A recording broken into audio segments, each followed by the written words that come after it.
Les invito para que por favor abran sus Biblias, primera carta del apóstol Pablo a los Corintios, capítulo 13, versículos 1 al 7. Dice así la palabra de Dios: Si yo hablase lenguas humanas y angélicas y no tengo amor, vengo a ser como metal que resuena o címbalo que retiñe.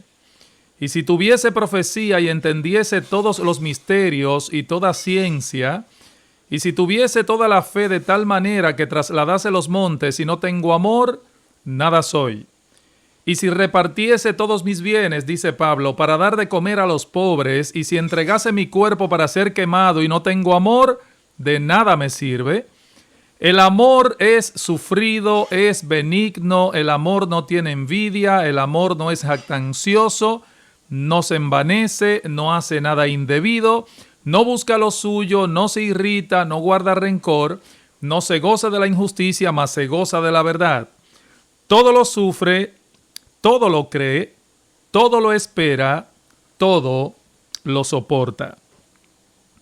El reformador alemán Martín Lutero declaró lo siguiente hablando del amor de Dios. Dice Martín Lutero: los pecadores resultan atractivos delante de Dios porque son amados, no es que sean amados por ser atractivos. Repito esta cita muy interesante de Martín Lutero. Los pecadores resultan atractivos, o sea, delante de Dios, porque son amados. No es que sean amados por ser atractivos. O sea, en otras palabras, hermanos, es por causa del amor de Dios que atraemos su favor. Su amor viene primero y porque nos ama, nos recrea y en cierta manera nos reconstruye el amor de Dios.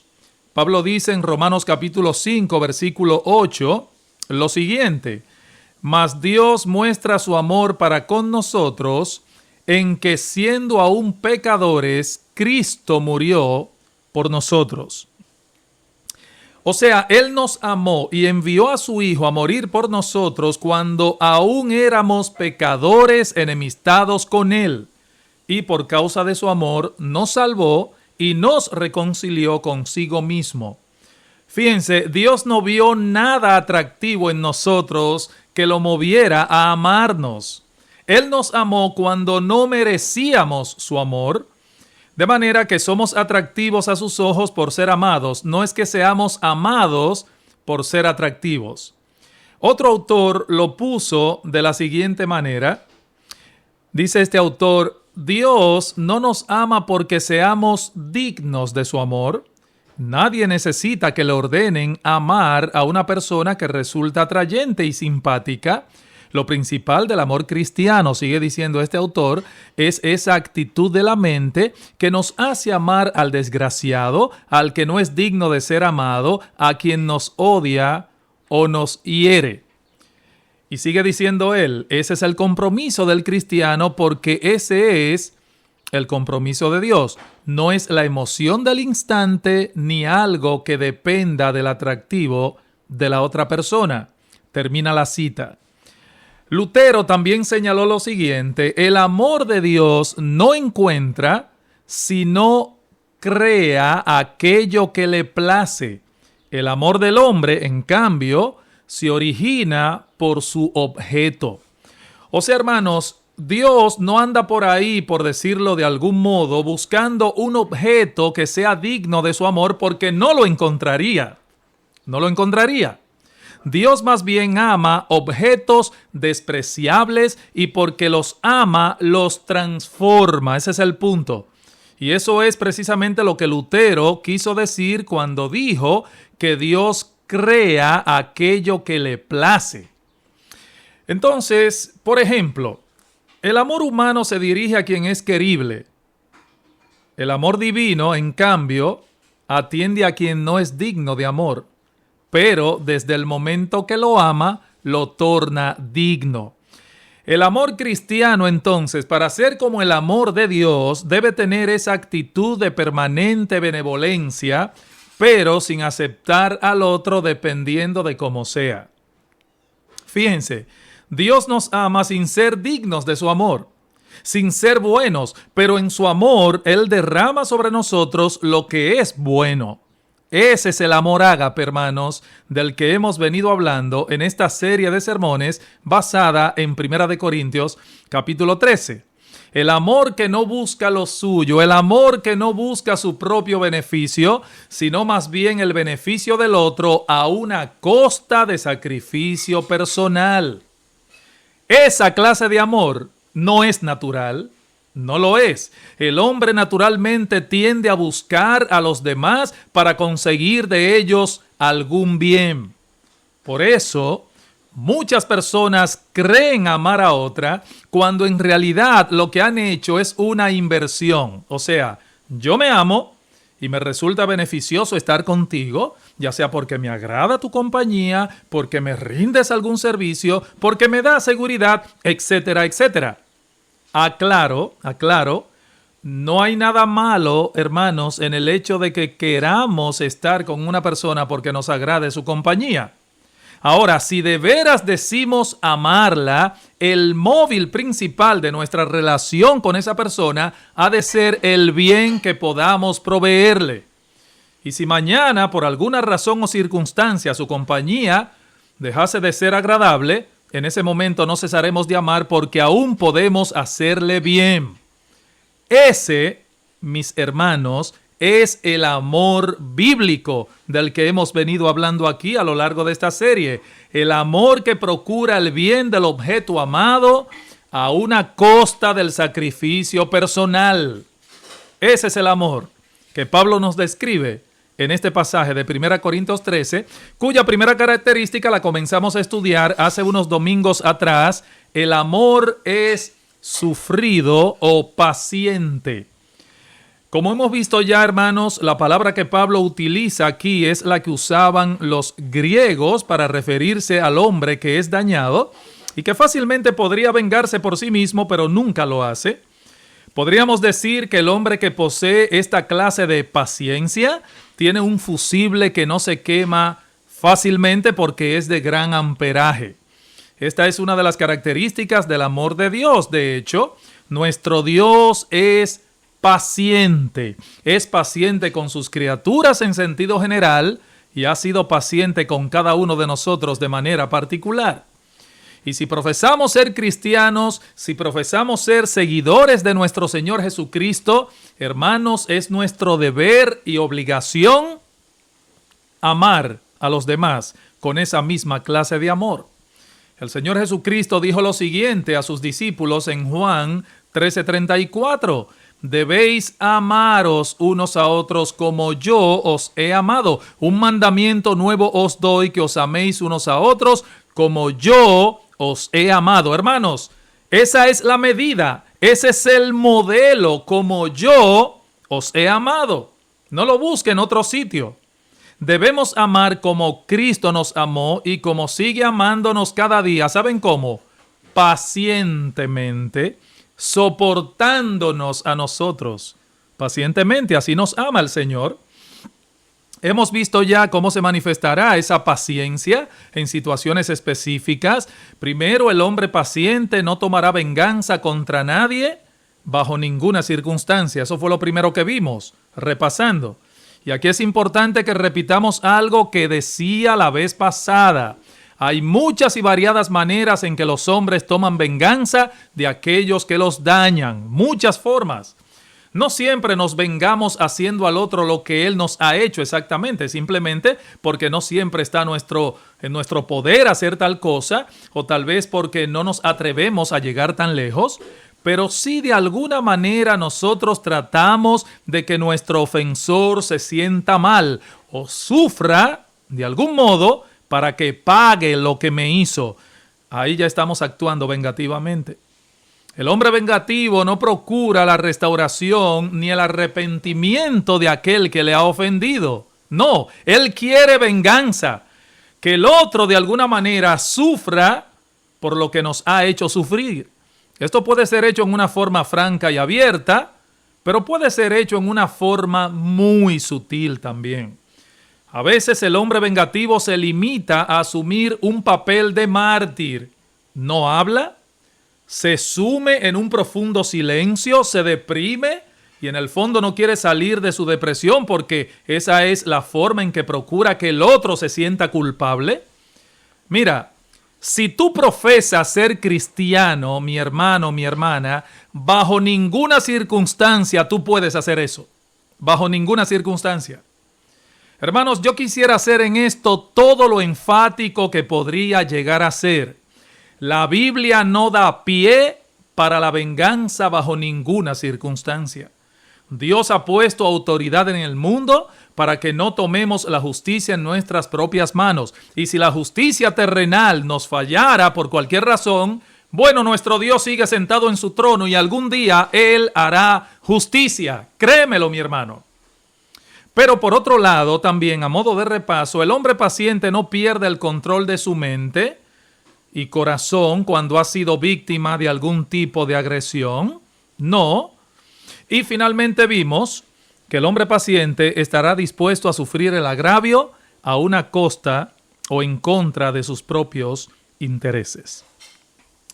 O sea, con tal de mantener la paz, en muchas ocasiones ese hombre, esa mujer, se abstendrá de hacer lo que tiene oportunidad de hacer o aún lo que tiene derecho a hacer en defensa de sí mismo.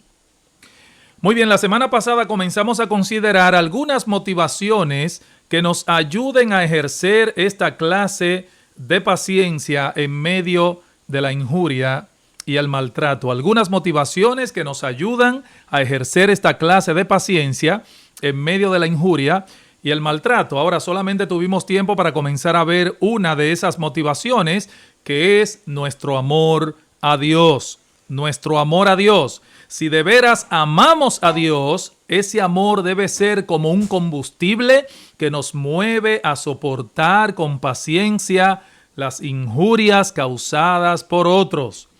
¿Y cómo nos mueve el amor a Dios a ser pacientes? Bueno, la vez pasada vimos varias formas en que el amor a Dios nos mueve a ser pacientes. Primero, el hombre que ama a Dios será movido a imitar a Dios. Y como hemos visto ya, hermanos, una de las características que adornan el ser de Dios es su paciencia. Su paciencia. Nuestro Dios es paciente. Pero el amor a Dios no solamente nos mueve a la imitación, sino también al agradecimiento. Al agradecimiento. El amor a Dios nos dispone a expresar nuestra gratitud por la paciencia que ha tenido con nosotros por tanto tiempo, hermanos. Por tanto tiempo. El hombre que ama a Dios valora inmensamente la paciencia que Dios ha tenido con él. Se siente tan, pero tan agradecido por ello, que no le resulta difícil ser paciente para con los demás. Él sabe que Dios le ha perdonado una deuda infinita y que en innumerables ocasiones Dios le ha hecho bien a pesar de haber hecho lo malo.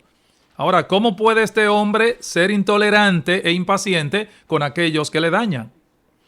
Pero vamos a seguir avanzando hoy, hermanos, y veremos que el amor a Dios no es la única motivación que nos empuja hacia la paciencia, sino también, en segundo lugar, el amor al prójimo. Y ahí nos quedamos la vez pasada, el amor al prójimo. Ya vimos que el amor de Dios es una poderosa motivación para ser paciente con otros. Ahora, el amor al prójimo es otra de esas motivaciones. Hermanos, ¿cuáles son los dos mandamientos en los que descansa toda la ley? Vamos a Mateo capítulo 22. Abre tu Biblia, Mateo capítulo 22, versículos 37 al 40. Jesús dice lo siguiente.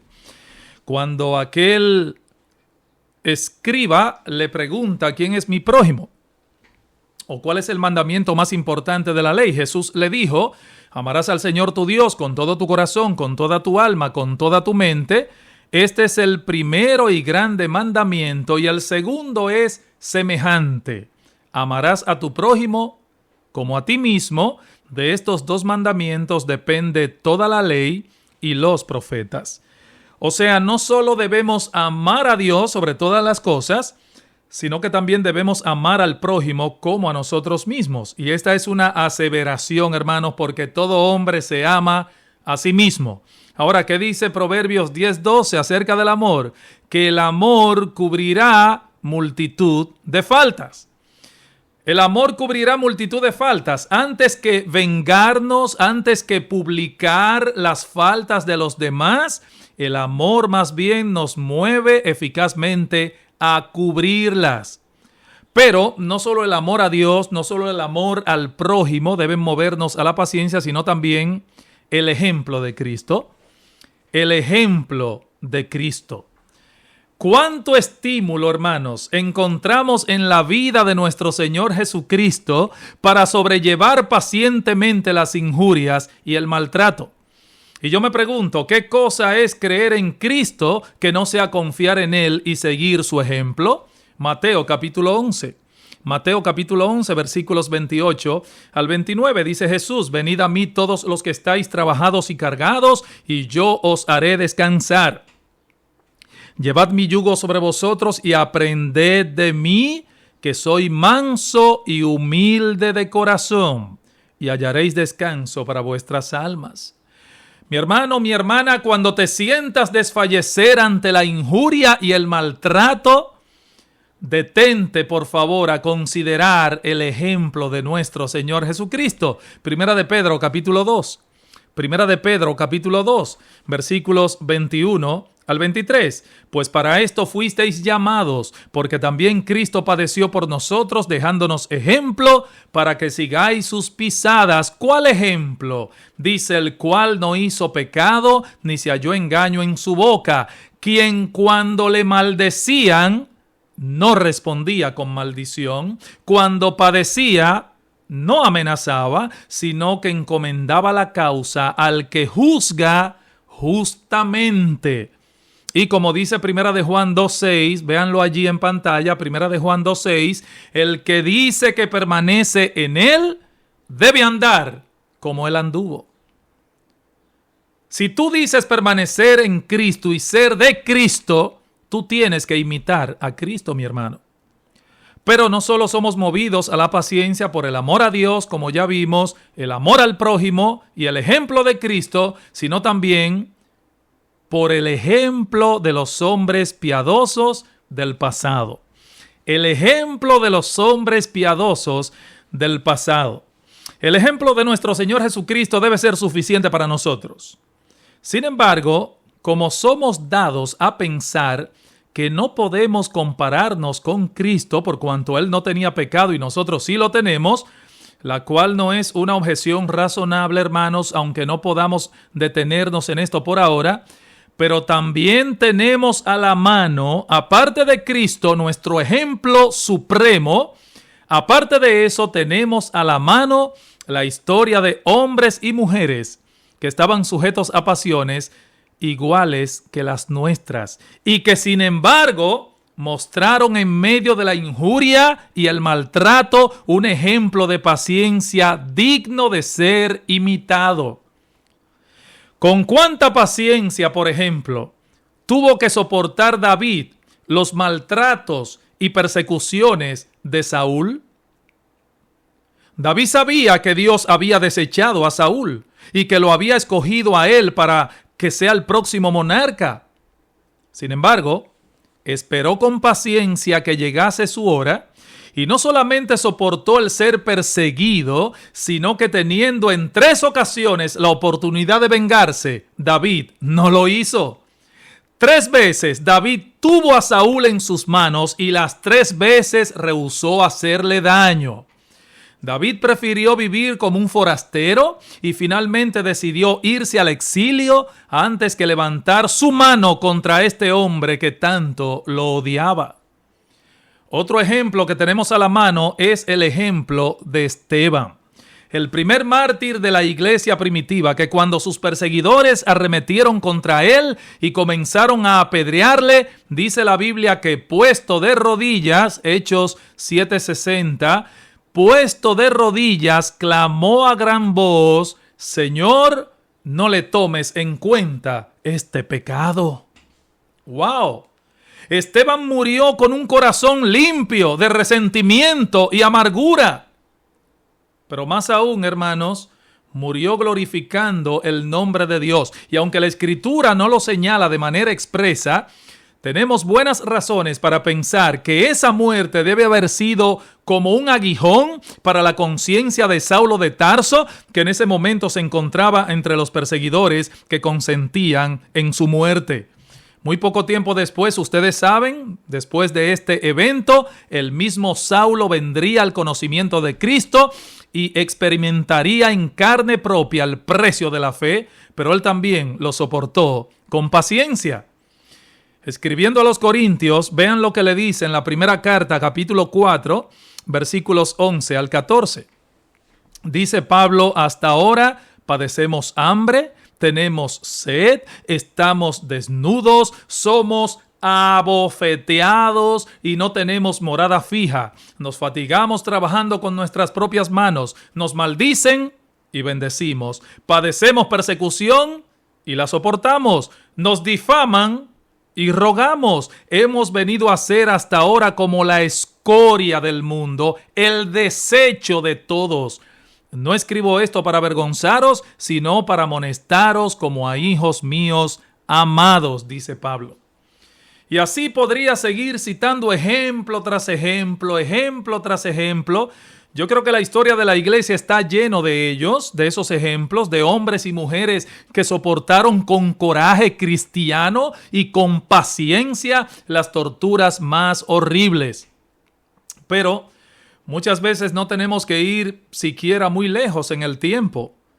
Hermanos, ¿cuántos creyentes que vemos tranquilos y en paz alrededor nuestro tienen que enfrentar día tras día situaciones sumamente difíciles y sin embargo nadie ve en ellos un espíritu agitado ni amargado? Hermanos, esto no es un asunto de temperamento. Es la gracia de Dios obrando en nosotros, la misma gracia que está disponible para ti si eres un hijo de Dios. Fue la gracia de Dios obrando en esos cristianos. Muchos se escudan en su temperamento o en su crianza para excusar su falta de paciencia. Pero mira, escúchame bien. En el caso de uno que profesa la fe, esa excusa no es válida. Esa excusa no es válida, mi hermano, mi hermana. La Biblia dice que todos nosotros hemos sido rescatados de esa vana manera de vivir que recibimos de nuestros padres. No con oro o plata o alguna otra piedra preciosa, sino con la sangre preciosa de Cristo, hermanos. Fuimos rescatados de esa vana manera de vivir que recibimos de nuestros padres. Así que, por favor, no te escudes detrás de tu temperamento para no ser paciente. Dios puso su espíritu a morar en ti, a morar en mí, en nosotros. Y el fruto de ese espíritu en nosotros, dice Pablo en Gálatas 5:22, es amor, gozo, paz, paciencia, benignidad, bondad, fe, mansedumbre, templanza o dominio propio. Bien, hermanos, he aquí algunas de las motivaciones que deben movernos a la paciencia: el amor a Dios, dijimos, el amor al prójimo, el ejemplo de Cristo, el ejemplo de otros creyentes. Pero, debido a que en todos nosotros hay un dispositivo que se dispara de inmediato cuando somos confrontados con la verdad de Dios, sobre todo en un asunto que nos toca tan sensiblemente, yo no quisiera concluir, hermanos, el mensaje de hoy sin antes tratar brevemente con algunas objeciones que se pueden levantar contra esta enseñanza. Por ejemplo, alguien podría decir: pastor, un momento, es que las injurias y maltratos que yo recibo son insoportables. Créame que ese individuo que me hiere se ha pasado de la raya y yo no puedo soportar más. Bueno, ¿crees tú que las injurias que recibas de otros son mayores que las injurias que tú has hecho contra Dios, mi hermano? ¿Es tu enemigo más irrazonable contigo de lo que tú has sido para con Dios?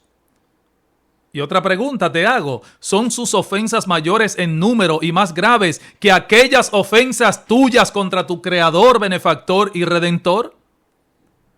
¿Sus pecados te provocan más a ti de lo que tú has provocado a Dios, que es infinitamente santo y justo? ¿Acaso no apruebas tú y consideras como algo glorioso el que Dios tenga tal paciencia para contigo, mi hermano, mi hermana? Y si es tan bueno y tan glorioso que Dios sea tan paciente, ¿no deberíamos nosotros más bien imitarle a Él? ¿Qué sucedería, mi hermano, si Dios se cansara de ti y decidiera no tolerarte más? ¿Qué pasaría? Otros pueden que me digan, bueno, pastor, es que esta persona es persistente, no me da un respiro, no me deja respirar. Pero mi hermano, ¿qué oportunidad tendríamos de mostrar la paciencia cristiana si no es en medio de una larga provocación? Recuerda que aquí estamos hablando de macrotumía, no de microtumía, macro, grande, y tumía, que significa temperamento, largo. Cuando las injurias continúan es porque Dios desea probarnos por más tiempo en su providencia. Él desea que seamos más mansos y más pacientes. Pero aún puede ser que haya otra objeción que alguien tenga en su mente. Pastor, es que si sigo siendo paciente, esta persona no dejará de hacerme daño y seguirá, quién sabe hasta cuándo. A lo que yo te respondo, nosotros no conocemos el futuro ni tampoco el corazón de los hombres y por lo tanto no sabemos con certeza, mi hermano, si ciertamente la persona continuará su curso de acción al ver que nosotros somos pacientes. Mira, por encima de todo eso debemos obedecer el mandamiento de Dios y cuando lo hagamos, ¿sabes qué? Dios se encargará entonces de detener la ira de esa persona. Porque dice Romanos 12:19, mía es la venganza, yo pagaré, dice el Señor. O sea, por encima de todo debemos obedecer el mandato de Dios. Lo que sí podría suceder en tu desobediencia es que Dios use al individuo que te aflige como un instrumento de disciplina. Así que es preferible tener al hombre en contra mientras tenemos el favor de Dios que tener a los hombres y a Dios en nuestra contra. ¿Qué tú prefieres? La experiencia nos enseña además que el espíritu paciente puede detener más fácilmente la injuria que un espíritu vengativo y provocador. ¿Sabe por qué? Porque la Biblia dice que la blanda respuesta quita la ira. Quita la ira. Yo quisiera terminar dejando en tu mente este pensamiento que escribió hace muchos años un santo del pasado. Escucha esto. El hombre que no posee la disposición de sobrellevar con mansedumbre las ofensas e injurias de los demás, no está preparado para vivir en este mundo. Vivimos en un mundo caído donde no todos profesan la fe y donde muchas veces recibimos ofensas aún de los que la profesan porque nadie es perfecto de este lado del cielo. Hermanos, necesitamos en dependencia del Espíritu y sostenido por la gracia de Dios, desarrollar ese espíritu que hemos estado describiendo en estos sermones, porque de lo contrario pecaremos contra Dios. Viviremos vidas miserables y haremos que los que nos rodean sean miserables también. Cuando te encuentres repentinamente rodeado de injurias, cuando palpes de cerca la maldad de los demás, por favor, no permitas que tu alma argumente sin control. Lleva tus pensamientos a Dios y recuerda su paciencia, no solo para con el mundo en general, sino de manera específica su paciencia para contigo, mi hermano. Y pide en oración la gracia capacitadora de su Espíritu, que te permitirá imitarle a Él. Hermano, no olvides que el mundo no puede ver a Dios, pero el mundo sí puede ver su carácter a través de los suyos. Que el Señor nos ayude a ser buenos representantes de nuestro buen Dios.